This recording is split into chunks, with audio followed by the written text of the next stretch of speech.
The Bikini Killer, the Serpent, serial killer. These are just some of the names for Charles Sobhraj. He's set to walk free from a prison in Nepal. The Nepal Supreme Court has set him free due to his age, after 19 years in prison.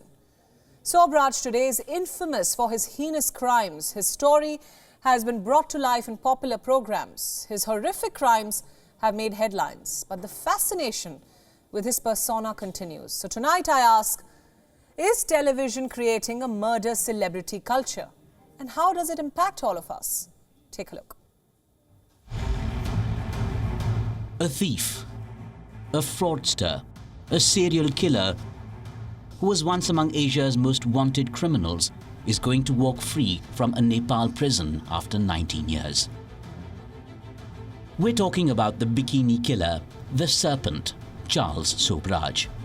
The Nepalese Supreme Court has ordered the release of the French serial killer who preyed on tourists travelling on the hippie trail in South Asia in the 1970s.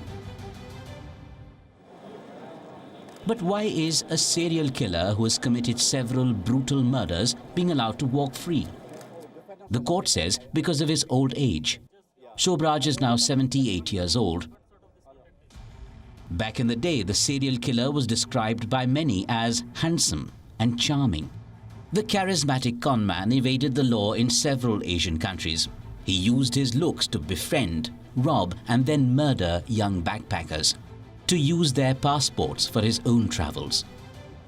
Sobhraj, who has French citizenship and is of Indian and Vietnamese descent, has been linked to the killing of at least 20 foreign tourists across Thailand, Nepal and India. In 2003, Sobhraj travelled to Nepal where he was wanted for several murders. He was arrested while he was at a casino and was subsequently sentenced to life for murdering an American tourist in 1975. In 2014, he was given a second life sentence for killing a Canadian backpacker. Sobhraj made headlines in India as well when he was caught and was lodged in India's biggest prison, the Tihar jail. He served a 2-decade sentence in India. However, his stay at the Tihar jail was not that of just another criminal. Sobhraj bribed guards with gems and large sums of money. The systematic bribery of prison guards was at an outrageous level. He lived a life of luxury inside the prison: gourmet food, television, French newspapers, interviews to Western authors and journalists.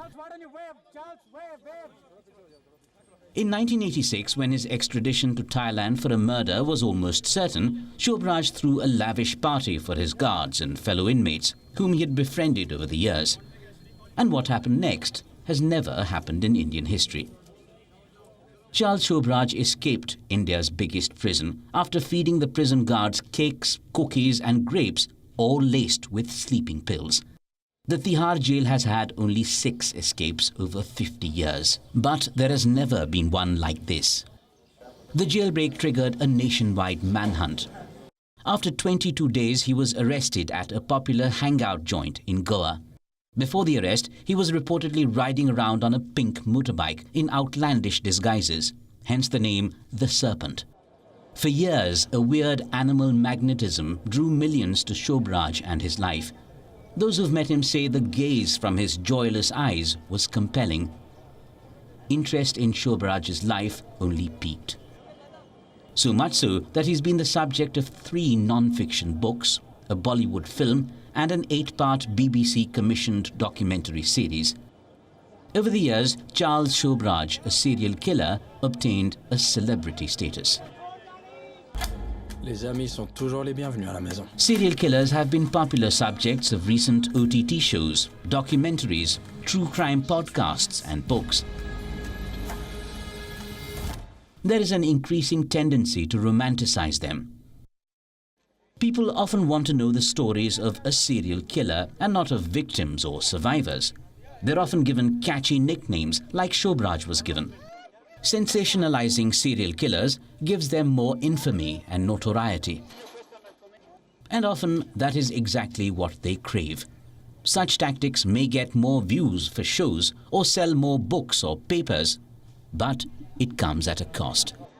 There have been several instances across the world when real-life serial killers have taken inspiration from crime-based shows or content. makes you wonder, is art imitating life, or is life imitating art? By sensationalizing and romanticizing criminals, are we not creating a murder celebrity culture? WION World is now available in your country. Download the app now and get all the news updates on the move.